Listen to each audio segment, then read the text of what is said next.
March 15th, 1982. Miguel Santos had been drinking for 3 hours when the quiet woman in the corner booth caught his eye. She sat alone, nursing a whiskey, looking lost. That's why he walked over with his beer bottle raised high and poured it over her graying head. The entire bar went silent. 43 people watched. Miguel laughed and called her an old bitch who didn't belong there. The woman wiped beer from her eyes, looked up at Miguel and smiled. Then she left without saying a word. What Miguel didn't know would haunt him for the next 4 decades.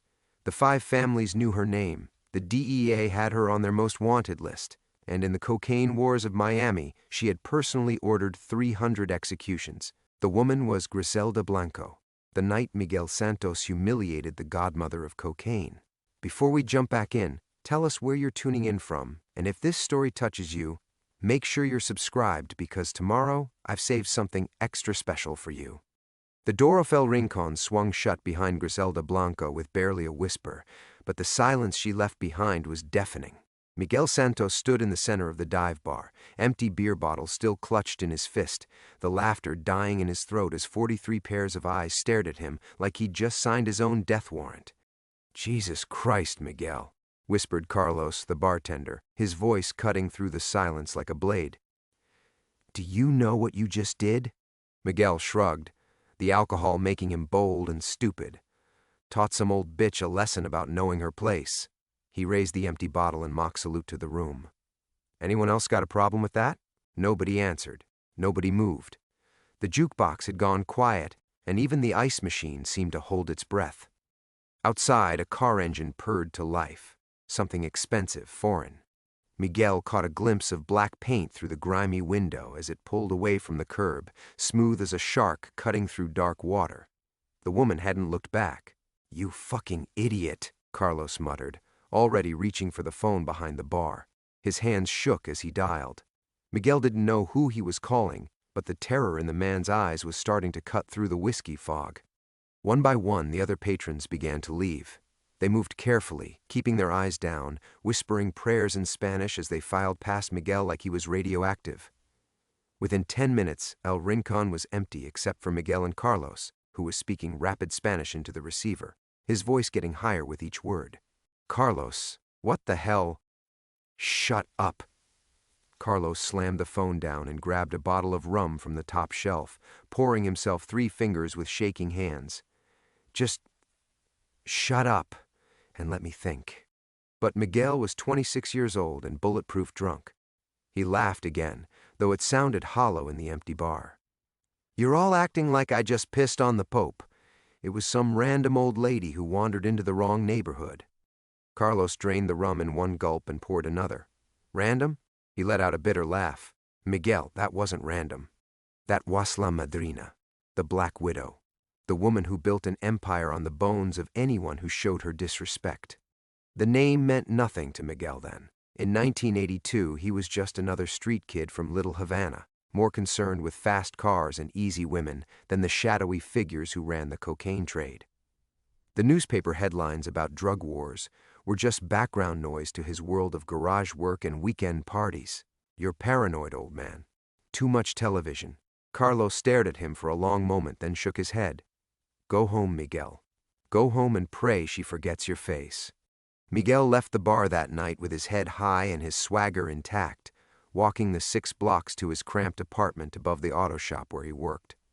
The Miami air was thick with humidity and the distant sound of sirens, but he felt invincible under the streetlights. He was young, he was strong, and he'd just put some uppity woman in her place.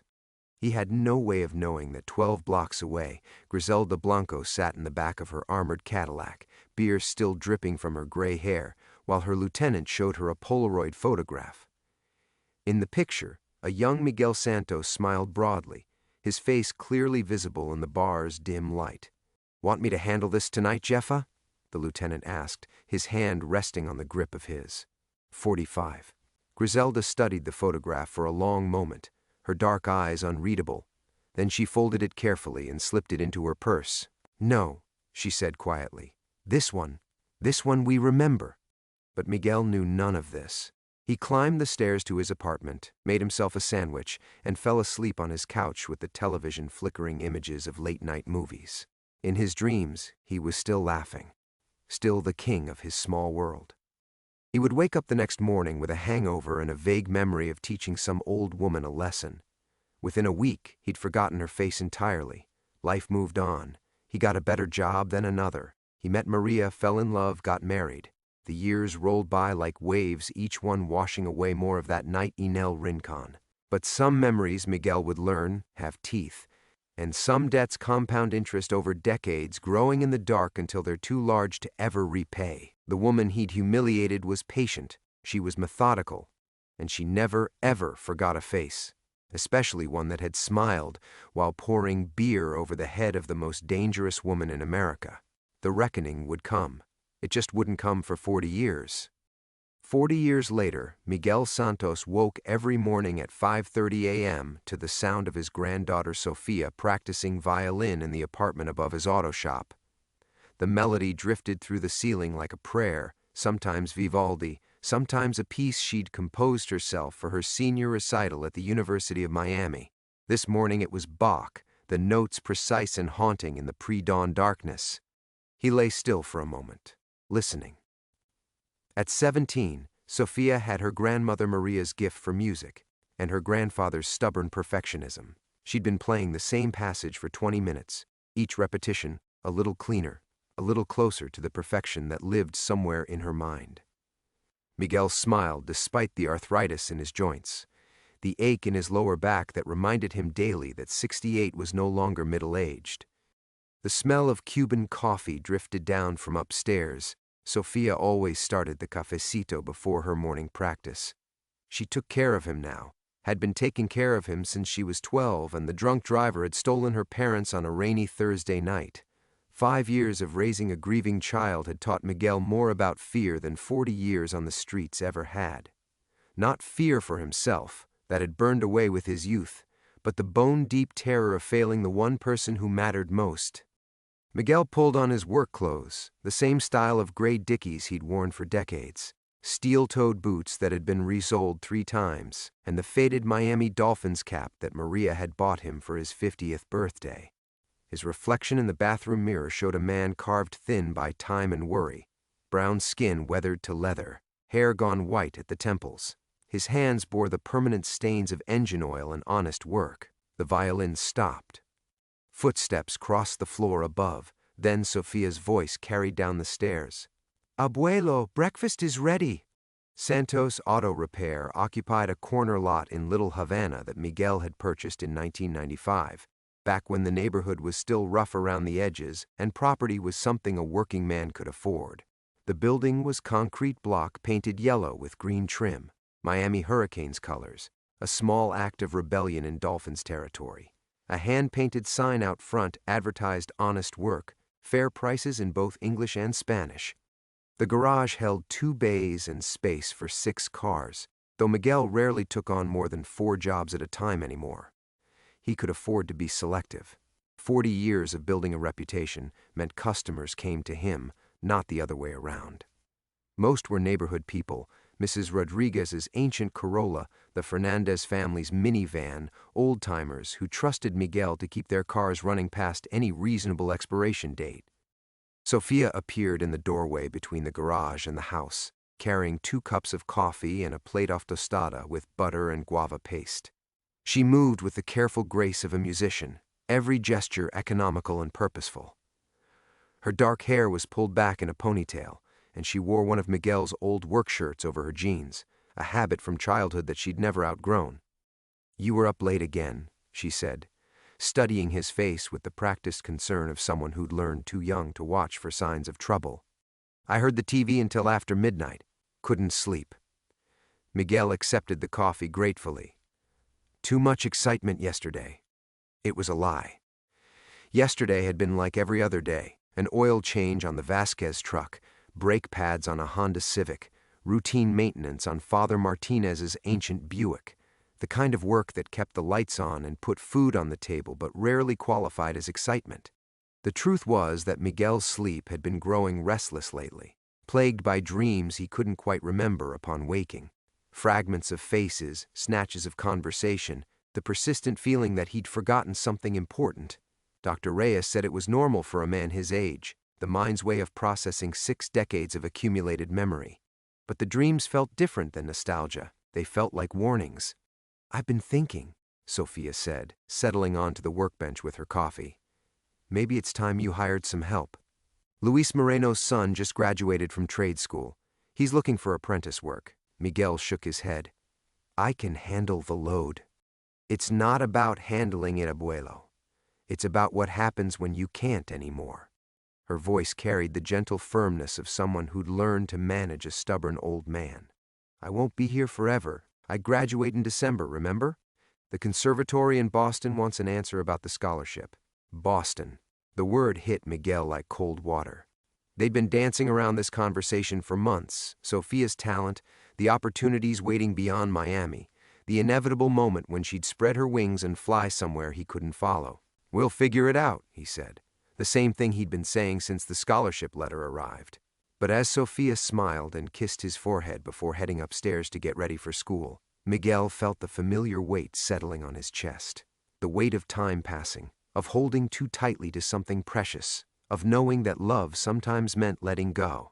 He had no way of knowing that 40 years of careful forgetting were about to end, that the past he'd buried beneath decades of honest work and quiet living was already circling back like a shark sensing blood in the water. Miguel was reaching for his wrench set when the black Cadillac pulled into his lot. The car moved with predatory silence, its engine purring like a well-fed cat. Through the garage's open bay door, Miguel watched it glide past his usual parking spots and settle into the far corner, where the morning shadows still clung to the concrete. The windows were tinted so dark they looked like obsidian mirrors. Something cold touched the base of Miguel's spine. In 40 years of running an honest shop, he'd developed an instinct for trouble. This felt different than a customer with a blown transmission or a teenager who'd wrapped his father's car around a telephone pole. This felt deliberate. The driver's door opened, and a man emerged, late 50s, maybe early 60s, with silver hair slicked back and a linen suit that cost more than most of Miguel's customers made in 6 months. He moved with the careful precision of someone who'd learned to navigate dangerous waters, his eyes scanning the garage, the street, the building's exits before settling on Miguel. "Mr. Santos?" The man's voice carried a faint accent, Cuban but refined. "Old Havana money, not Miami streets. I have a job for you." Miguel wiped his hands on a shop rag, buying time. "Depends on the job." The man smiled, but it never reached his eyes. "Restoration work. My employer has a special vehicle that requires discretion. She heard you were the best." "Who's your employer?" "Someone who values privacy." The man reached into his jacket, slowly, deliberately, making sure Miguel could see his hands. He pulled out a thick envelope. "This should cover materials and your time. There's more when the work is complete." Miguel didn't touch the envelope. In his experience, jobs that started with mysterious cash payments usually ended with sirens or blood. "I'll need to see the car first." "Of course." The man gestured toward the Cadillac's trunk. "It's all there." Miguel approached the car with growing unease. The Cadillac was immaculate on the outside, paint like black glass, chrome that caught the morning light like polished silver. But as he got closer, he noticed details that made his stomach tighten. The windows weren't just tinted, they were armored glass. The tires were run flats. And along the driver's side, barely visible beneath the perfect paint job, were small pockmarks that looked suspiciously like bullet holes. The man popped the trunk with a remote. Inside, nestled in custom foam padding, were dozens of photographs. Miguel's blood turned to ice water. The photos were surveillance shots, black and white, taken with telephoto lenses. His garage from across the street. Sophia walking to school, her violin case slung over her shoulder. The coffee shop where she worked weekends. His apartment building at night, lights on in his windows. But it was the photo at the bottom that stopped Miguel's heart entirely. Faded and yellowed with age, it showed the interior of a dive bar. A young man with dark hair and a cocky smile. His hand raised, an empty beer bottle in his grip. Behind him, barely visible in the background, was a woman in a gray dress, liquid streaming down her face and neck. Miguel's hands shook as he picked up the photograph. The image was crystal clear despite its age, professionally shot, like someone had been documenting the moment for posterity. At the bottom, in neat handwriting, was a date, October 15th, 1982, El Rincon, the bar that had been demolished 20 years ago to make room for a strip mall. The night that had been buried so deep in his memory it felt like someone else's life. She remembered you, Miguel. The man's voice seemed to come from very far away.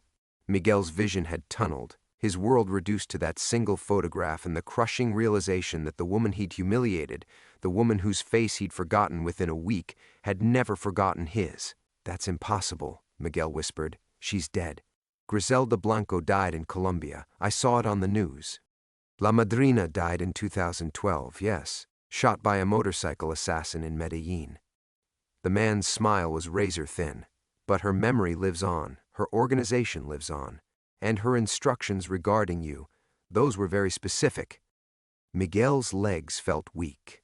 He gripped the edge of the trunk to steady himself, the photographs scattered around his feet like fallen leaves.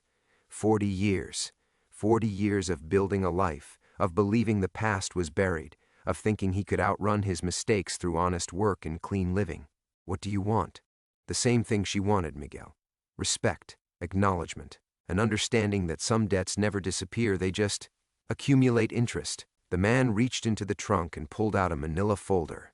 Inside was a restoration contract for a 1982 Cadillac Eldorado, the same model as the car that had purred away from El Rincon 4 decades ago. "You're going to restore her car, Miguel. Make it beautiful again.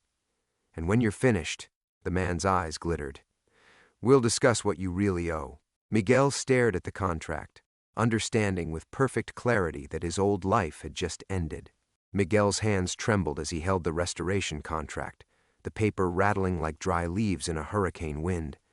The elegant letterhead meant nothing to him, but the signature at the bottom, Eduardo Vasquez, estate representative, burned into his vision like a brand. "I need time to think about this," Miguel said, his voice barely above a whisper. Vasquez's laugh was soft and dangerous. "Time? Miguel, you've had 40 years to think. The thinking is over." He gestured toward the photographs scattered around the trunk. "These represent a significant investment in research. Surely you understand that investments require returns." Miguel's mind raced, grasping for escape routes that didn't exist. "Look, I'm just a mechanic now. I don't have money if that's what you're after. The shop barely breaks even." "Money?" Vasquez seemed genuinely amused. "My employer was worth $3 billion when she died. You think this is about money?" The morning sun climbed higher, and Miguel became aware of sounds that suddenly felt threatening. Car doors slamming on the street, footsteps on sidewalks, the distant hum of traffic. Every noise made him flinch. He caught himself scanning the rooftops across the street, looking for rifle scopes that probably weren't there. Probably. "I can't do this," Miguel said, stepping back from the Cadillac. "Find someone else. There are dozens of restoration shops in Miami." But none of them poured beer over La Madrina's head. Vasquez closed the trunk with deliberate care. None of them laughed while they did it. None of them were specifically mentioned in her final instructions. Miguel's throat felt like sandpaper. What instructions? The kind a dying woman gives when she wants certain accounts settled.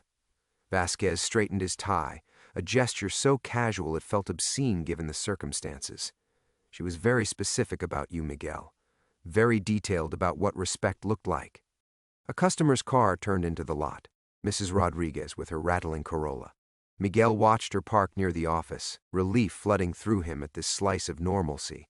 She waved cheerfully and headed toward the garage, her purse swinging at her side like a pendulum marking ordinary time. Then she saw Vasquez. Mrs. Rodriguez stopped walking. Her smile died. Her weathered face went pale, and she began backing toward her car with the careful movements of someone who'd suddenly found themselves sharing space with a venomous snake. "Disculpe," she whispered, not meeting anyone's eyes. "Disculpe, Miguel. I come back later." She was in her car and reversing out of the lot before Miguel could respond, gravel spraying from her tires in her haste to escape. 40 years she'd been coming to his shop. 40 years, and Miguel had never seen terror like that cross her kind face. "You see?" Vasquez said quietly. Some reputations transcend death. Miguel's chest tightened. She doesn't know you. She's just... Old ladies get nervous around strangers. But even as he said it, Miguel knew it was a lie. Mrs. Rodriguez had recognized something, not Vasquez specifically, but what he represented. The kind of man who existed in the spaces between legitimate business and newspaper obituaries.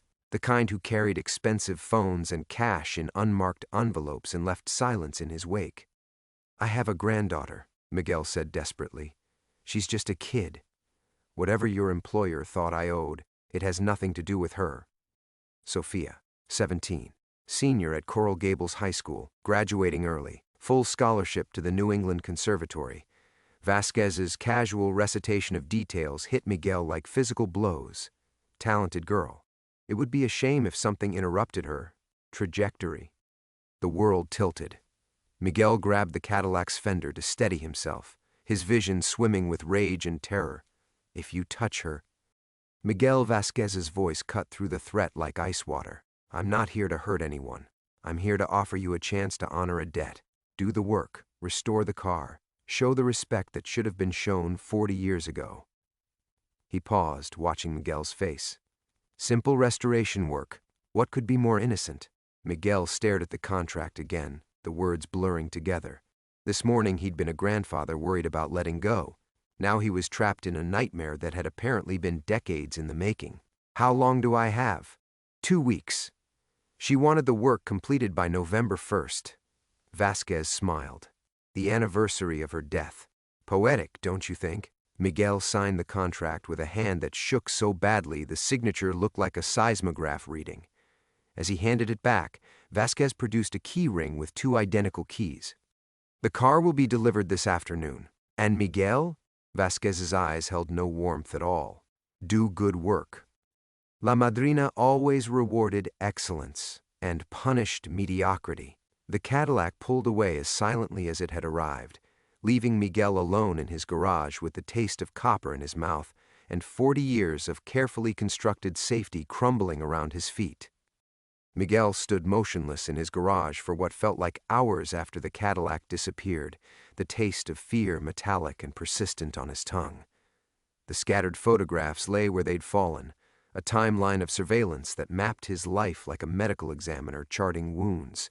He forced himself to gather them with steady hands, though each image felt like picking up broken glass. The photo from El Rincon was the worst. Young Miguel's face, frozen in that moment of cruel laughter. Beer bottle raised like a trophy. He could almost smell the stale cigarettes and spilled liquor, hear the jukebox playing that damn Gloria Estefan song that had been everywhere in 1982. The woman in the gray dress remained a blur in the background, but her stillness was what haunted him now. Not the rage he might have expected, but a terrible patience, like a spider waiting for prey to exhaust itself struggling. Miguel locked the photos in his office safe, but the act felt pointless. The images were burned into his retinas now, 40 years of willful forgetting incinerated in a single morning. He tried to focus on work. There were 3 cars scheduled for service, but his hands shook every time he reached for a tool. At 11:30, his phone rang. Abuelo? Sophia's voice carried that particular note of concern she'd perfected after years of reading his moods. Mrs. Rodriguez called me. She said you looked upset this morning. Is everything okay? Miguel closed his eyes, gripping the phone like a lifeline. The normalcy of her voice, the casual worry of a granddaughter who loved him, felt like stepping into sunlight after hours in a cave. I'm fine, Mia. Just a difficult customer. Are you sure? Because I could come home early. Skip orchestra practice. No. The word came out sharper than he'd intended. If Sophia came home now, she might see the car when it arrived, might ask questions he couldn't answer without destroying everything he'd built. No, you stay in school. Focus on your music. After she hung up, Miguel found himself staring at the wall where her school photos hung in a neat row. Kindergarten through senior year, a stop-motion film of her growing up. In the earliest pictures, her smile was tentative, fragile, the careful expression of a child who'd learned that happiness could be snatched away without warning. It had taken years for that guardedness to fade, replaced by genuine joy as she discovered her gift for music. as she realized Miguel wasn't going anywhere. Now, he might not have a choice. The delivery truck arrived at 2 o'clock, a pristine white trailer with no company markings. The driver was young, efficient, and asked no questions as he unloaded the 1982 Cadillac Eldorado with hydraulic precision. The car emerged from the trailer like a ghost materializing from smoke, midnight blue paint job that seemed to absorb light, chrome trim that gleamed despite 4 decades of existence. Miguel had restored dozens of classic cars, but this one felt different the moment he approached it. The attention to detail was obsessive. Every surface had been maintained to showroom condition, as if someone had been caring for it like a shrine. The interior still smelled faintly of leather conditioner and something else, a perfume he couldn't identify but that triggered a visceral unease. Under the hood, the engine was immaculate, too immaculate. Components that should have shown wear looked factory fresh. It was less restoration than resurrection, as if someone had been keeping this car frozen in time, waiting for the right moment to bring it back to life. Miguel found the work order tucked behind the sun visor, written in the same elegant script as the contract. The requested modifications made his blood run cold: reinforced undercarriage, bullet-resistant glass, hidden compartments in the doors and trunk. This wasn't restoration. It was transformation into something that could survive a war zone. The final item on the list stopped him entirely: replace all exterior chrome with pieces recovered from original vehicle. Materials provided separately. A second delivery arrived as Miguel finished reading. A wooden crate, unmarked except for the same elegant signature. Inside, wrapped in protective foam, were chrome pieces that looked like they'd been excavated from a crime scene. Bumpers with impact damage, trim pieces scarred by what looked suspiciously like bullet strikes, and nestled at the bottom, a rearview mirror with a spider web of cracks radiating from a central impact point, as if someone's head had struck it during a violent collision. Miguel's hands shook as he lifted the mirror, understanding with crystalline clarity that he wasn't just restoring a car. He was rebuilding a monument to violence, a rolling memorial to 40 years of accumulated interest on a debt he'd never known he owed. Outside, the sun was setting over Little Havana, painting his garage in shades of orange and red. In 12 hours, his life had been dismantled and reassembled into something unrecognizable. The old Miguel Santos, honest mechanic, devoted grandfather, man who'd earned his peace through decades of clean living, was gone. What remained was a terrified old man with 2 weeks to perform a resurrection, and the growing certainty that some sins were too deep to wash clean. Miguel's phone buzzed at 9:47 p.m. as he sat in his kitchen, staring at a plate of cold black beans and rice that Sophia had left for him. The text came from an unknown number: check the glove compartment. He'd been avoiding the garage since sunset, unable to face the car that squatted in his workspace like a mechanical tumor. But the message pulled him from his chair with inexorable gravity. His feet carried him across the courtyard, past Sophia's bedroom window where violin music drifted through glass, Pachelbel's Canon, her audition piece for conservatory. The Cadillac waited in the darkness, its midnight blue paint invisible until Miguel's flashlight swept across the hood. He opened the passenger door and popped the glove compartment, his hands moving with the mechanical precision of a man following orders he didn't understand. Inside was a manila envelope, thick with documents. Miguel's breath caught as he pulled out the first item, a newspaper clipping from the Miami Herald, dated October 17, 1982. The headline read, "Cocaine Queen's Lieutenant, Murdered in Bar Shooting." The article described how Marcos Herrera, a known associate of drug lord Griselda Blanco, had been gunned down outside El Rincon 2 nights after Miguel's encounter with the woman in the gray dress. The killer was never found. The motive was listed as territorial dispute. Miguel's hands trembled as he read the details. Herrera had been inside the bar that night, watching from a corner table as a young auto mechanic humiliated his boss. He'd been under orders not to intervene. La Madrina had wanted to see how the situation played out naturally. When the beer hit her face, when the laughter erupted around her, Herrera had reached for his gun. Griselda Blanco had stopped him with a single raised finger. According to the police report, Herrera had been agitated in the days following the incident, telling associates that Miguel Santos needed to be handled. He'd been preparing to act when 2 bullets found him in the parking lot, fired from a motorcycle that disappeared into Miami traffic. The second document was a forensics report that made Miguel's vision blur. Ballistics analysis showed the bullets came from a .22 caliber pistol, Griselda Blanco's signature weapon. She'd killed her own lieutenant for trying to avenge her humiliation, because she wanted that privilege for herself. The final item in the envelope was a handwritten letter, dated 3 weeks before Griselda's death in 2012. The elegant script was familiar now. Miguel Santos believes his disrespect went unnoticed. He's lived 30 years thinking himself clever, invisible, forgotten. He doesn't understand that I remember everything. Every slight, every moment of weakness, every debt that must be paid. Marcos died because he would have given Santos a quick death. But some insults require education. Let him live his small life. Let him believe he's safe. Let him love something precious. Then, when he's built everything he values on the foundation of thinking himself forgotten, remind him that I never forget. The car represents more than transportation. It's a monument to respect. Make him restore what he helped destroy. Make him understand that 40 years is not forgiveness, it's compound interest. Miguel's legs gave out. He sat heavily on the garage floor, the letter falling from numb fingers. Every assumption that had governed his life for 4 decades crumbled like ancient mortar. He'd thought that night Hotel Rincon was random stupidity. Too much beer, too much machismo. A moment of cruel impulse directed at a woman who'd simply been in the wrong place. But she hadn't been random. She'd begged Griselda Blanco, the cocaine godmother, the Black Widow, a woman who'd ordered hundreds of deaths and toppled governments with suitcases full of blood money. And Miguel, drunk, arrogant, 26-year-old Miguel, had poured beer over her head because she'd looked at him wrong. The revelation recontextualized everything. Her stillness that night hadn't been shock, it had been calculation. The way she'd walked away without retaliation hadn't been weakness, it had been strategy. She'd let him live because immediate death would have been mercy.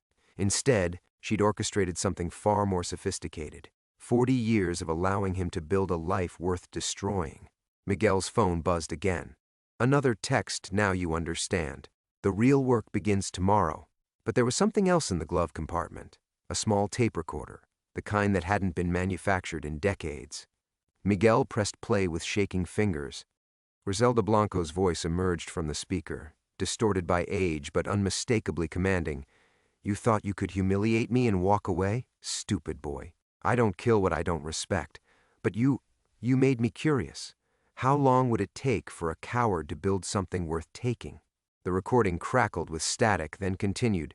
Enjoy your granddaughter's music, Miguel. Such talent should be protected. Miguel lunged for the phone, dialing Sophia's number with desperate fingers. It went straight to voicemail. She was still practicing, her phone silenced. Through her bedroom window, the violin continued its haunting melody, each note now sounding like a countdown. He'd thought he was paying for his past. Now he realized his past had been an investment, and Griselda Blanco had finally come to collect her dividends. Miguel burst through the front door of his house, taking the stairs 2 at a time despite his arthritic knees screaming in protest. Sophia's door was closed, Pachelbel's cannon still flowing from within, but the melody that had comforted him moments before now sounded like a funeral dirge. He pressed his ear to the door, listening for any sound beyond the music, a shuffle of feet, the creak of floorboards, anything to confirm she was alone. Sophia? He knocked, trying to keep the panic from his voice. The violin stopped mid-phrase. Abuelo? What's wrong? Open the door, mija. Please. The lock clicked, and Sophia appeared in her pajamas, violin still tucked under her chin, bow poised in her other hand. Her dark eyes, so much like her mother's, searched his face with the intuitive concern of someone who'd learned to read danger in adult expressions. You look terrible. What happened? Miguel stepped into her room, scanning every corner, checking the windows, pulling the curtains closed. Normal. Everything looked normal. Her music stand with sheet music scattered around it. The framed acceptance letter from New England Conservatory on her nightstand. Pictures of her parents, his daughter Maria and her husband Carlos, smiling from their wedding day, frozen in happiness before the drunk driver took them 6 years ago. Pack a bag, Miguel said suddenly. We're leaving tonight. Sophia lowered her violin. What are you talking about? There's been a threat. Against the business. Against us. He was improvising now, desperately trying to craft a lie that would save her life without destroying her faith in him. Some customers I turned away last month. They're angry. But Sophia was 17, not 7. She'd grown up in Miguel's garage, learned to read people's faces the way other kids read books. You're lying to me. The accusation hit him like a physical blow. In 6 years of raising her, through all the grief and adjustment and teenage rebellion, Miguel had never lied to Sophia about anything that mattered. She'd always been able to trust that her grandfather's word was absolute truth in a world that had already proven unreliable. Mija, please. Just this once. Don't ask questions. No. Sophia set down her violin with careful precision, the way she did when she was about to have a serious conversation. Whatever's happening, whatever you're scared of, we deal with it together. That's what families do. Miguel's throat constricted. She was right, and that was what made this impossible. Families dealt with things together, but this wasn't a family problem. This was the ghost of Miguel's worst moment reaching through 4 decades to claim what he'd never known he owed. His phone buzzed. Another text. Family dinners are so touching. The girl has her mother's eyes. Miguel's blood turned to ice water. The texter was watching them, right now. He moved to the window and peered through a crack in the curtains, scanning the street for surveillance, for the glint of camera lenses, for anything that didn't belong in his quiet neighborhood. Abuelo, you're scaring me. He turned back to Sophia, seeing her as if for the first time. Not his granddaughter, but a target, a piece on a chessboard he'd never known he was playing. The conservatory acceptance letter caught his eye, and suddenly Miguel understood the full cruelty of Griselda Blanco's patience. She'd waited until Sophia was 18, until she had a future bright enough to snuff out, until Miguel had something precious enough to lose. When you were little, Miguel said quietly, after your parents died, you used to ask me if bad things could happen again. Remember what I told you? Sophia nodded. That you'd never let anything hurt me, that we were safe as long as we were together. Meant it then. Miguel sat heavily on her bed, feeling every one of his 58 years. But I was wrong. Sometimes the bad things aren't random accidents. Sometimes they're consequences of choices we made before we knew better. What kind of choices?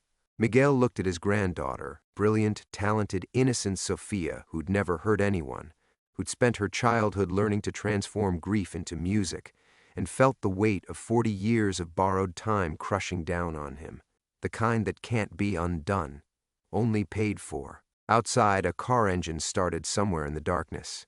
Miguel's phone buzzed one final time. 2 weeks, Miguel. The car, or the girl, your choice. The sound of Sophia's breathing filled the silence between them, and Miguel realized he'd reached the point of no return. Whatever happened next, whatever he had to do to protect her, the grandfather she'd known and trusted was about to disappear forever. Some debts, he was learning, couldn't be paid without sacrificing everything you'd built since earning them. Miguel stood up slowly, his joints protesting the movement, and walked to Sophia's dresser where her childhood photos smiled back at him, gap-toothed grins, birthday parties, first day of school pictures that documented a life built on the illusion of safety. His reflection in the mirror above showed a stranger, hollow-eyed, haunted, no longer the grandfather who'd promised protection but couldn't deliver. There was a woman, he began, his voice barely above a whisper. 40 years ago. I was young, stupid, drunk. I thought she was nobody important. Sophia pulled her knees to her chest, sensing the gravity of what was coming. I humiliated her in front of a bar full of people, poured beer over her head because she looked at me wrong. Miguel's hands clenched into fists. She walked away, and I forgot about it. Thought it was just another night of being young and careless. Who was she? Miguel met his granddaughter's eyes in the mirror. Griselda Blanco. The name meant nothing to Sophia. She'd grown up sheltered from the violence that had defined Miami in the 80s, raised on stories of her parents' love and her grandfather's honest work. But Miguel could see her processing the weight in his voice, understanding that this woman represented something terrible. She's been watching us, Mija, for 40 years. Watching me build a life, watching you grow up, waiting for the perfect moment to collect what she believed I owed her. Miguel turned from the mirror. unable to look at his own reflection anymore. She's dead now, but she left instructions. Someone is finishing what she started. Sophia's voice was small, fragile. What do they want? They want me to restore her car, the same car she was driving the night I disrespected her. But it's not about the car. It's about making me understand that she never forgot. That 40 years of thinking I was safe was just... Miguel's voice cracked, interest accumulating. The room fell silent except for the distant hum of air conditioning and the occasional car passing on the street outside. Miguel could feel the weight of watching eyes, knowing that somewhere in the darkness, someone was cataloging this moment, savoring his confession. "We'll call the police," Sophia said, reaching for her phone. "No." Miguel's voice was sharp, definitive. "You don't understand who these people are, what they're capable of. The police can't protect us from ghosts. Then what do we do?" Miguel sat back down on the bed, close enough to take his granddaughter's hand. Her fingers were calloused from years of violin practice, strong and sure, musicians' hands that had never known violence, never would if he could help it. "I'm going to finish the car," he said, "and then I'm going to face whoever sent it. We'll face them together." The word came out harder than Miguel intended, but he needed Sophia to understand. "This is my debt, mija. My consequences. You're going to your friend Carmen's house tonight. You're going to stay there until this is over. I'm not leaving you. You are." Miguel squeezed her hand, trying to memorize the warmth of it. "Because protecting you isn't just what I promised your parents. It's the only thing I've ever done that mattered." Sophia's eyes filled with tears. "What if they hurt you?" Miguel had been asking himself the same question for hours, cycling through scenarios that all ended badly. But looking at Sophia now, 17 years old, accepted to conservatory, her whole brilliant future ahead of her, he realized the answer was simple. Then at least they'll leave you alone. That's not good enough. It has to be. Miguel stood up again, his decision crystallizing into something hard and unbreakable. "Go pack. Light. Carmen's expecting you." "When did you—" "I called her while you were practicing. Told her you needed somewhere to stay while I dealt with some business trouble. Another lie, but a necessary one. She thinks it's about money." Sophia wiped her eyes with the back of her hand, and for a moment Miguel saw the little girl she'd been when she first came to live with him. Lost, frightened, clinging to the belief that adults could fix anything if they just tried hard enough. "Will I see you again?" The question hung in the air between them like smoke. Miguel wanted to promise her yes, wanted to lie one more time and tell her everything would be fine, that in a few days they'd be back to their normal routine of work and school and her violin practice filling the evening air. Instead, he kissed her forehead and said, "I love you, mija. More than my own life. Remember that, no matter what happens next." Outside, a motorcycle engine growled to life somewhere in the darkness, and Miguel knew his time for gentle explanations had run out. The past had finally caught up to the present, and all that remained was to pay what he owed. Some debts, he was learning, could only be settled in blood. The house felt hollow after Sophia left, her violin case bumping against her leg as Miguel watched Carmen's headlights disappear around the corner. He stood in the doorway for a long moment, listening to the silence where her music used to live, then walked back to the garage where the Cadillac waited like a patient predator. For the next 3 days, Miguel worked with the focused intensity of a man building his own gallows. He stripped the bullet holes from the quarter panels, sanded away 40 years of neglect, rebuilt the engine with the same methodical precision he'd learned as a young man. His hands remembered the rhythm of honest work, even as his mind churned with the knowledge that each repaired surface brought him closer to his reckoning. On the 4th morning, the car gleamed like black water under the garage lights. Miguel ran his palm along the hood, feeling the perfect smoothness of the paint job, the seamless integration of new metal with old. It was the finest work he'd ever done, a masterpiece born of desperation and love. The phone rang at exactly noon. Malecon Park. 1 hour. Come alone. Miguel drove the Cadillac through Little Havana's familiar streets one last time, past the coffee shops where he'd spent Saturday mornings reading the paper, past the school where he'd watched Sophia perform in Christmas concerts, past the church where he'd lit candles for his daughter after the accident. The neighborhood looked the same, but Miguel felt like a ghost haunting his own life. Malecon Park overlooked Biscayne Bay, where Miami's skyline rose like a monument to reinvention. Miguel found the man waiting on a bench facing the water, mid-50s, expensive suit, the kind of patient stillness that spoke of violence held in careful check. He'd been handsome once, before prison, and time had carved lines around his eyes. "You must be Santos." The man's accent carried traces of Medellin. "I'm Ricardo Vega. I worked for La Madrina before she died." Miguel sat down carefully, keeping his hands visible. "The car's finished." "I know. I've been watching." Vega nodded toward the parking lot where the Cadillac sat gleaming in the afternoon sun. Beautiful work. She would have appreciated the craftsmanship. "What happens now?"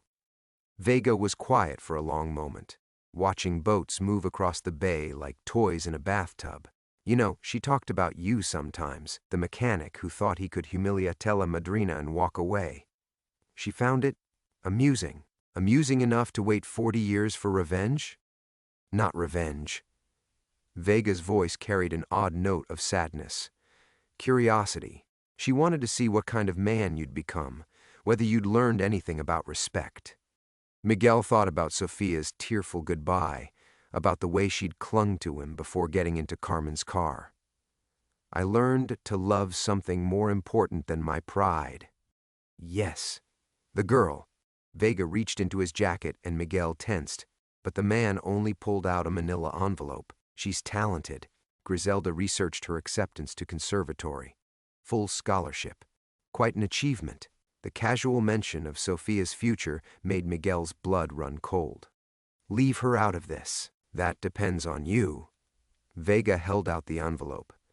Griselda left very specific instructions. The car was just the beginning. Miguel's hands shook as he opened the envelope. Inside was a single photograph. Sofia walking out of her school yesterday, violin case over her shoulder, completely unaware of the telephoto lens that had captured her image. On the back, someone had written, "Beautiful children." It would be a shame if something happened to such promise. 40 years, Vega said quietly. That's how long Griselda waited to teach you about consequences, about respect, about understanding that some debts follow you to the grave. What do you want? Nothing you can't give. Vega stood up, smoothing his suit jacket. Every month, on the anniversary of that night at Tel Rincon, you're going to remember what you learned. You're going to live with the knowledge that your granddaughter's safety depends on your understanding of respect. Miguel stared at the photograph, at Sofia's innocent smile. For how long? Until one of us dies. Vega's voice was matter-of-fact, businesslike, considerate, compound interest on a debt you never knew you owed. The man walked away without looking back, leaving Miguel alone on the bench with the photograph and the weight of understanding. Griselda Blanco hadn't wanted his death. That would have been merciful. She'd wanted his life, every day of it, shadowed by the knowledge that his past could destroy his future with a single phone call. Miguel drove home in his old pickup truck, leaving the restored Cadillac gleaming in the parking lot like a monument to consequences.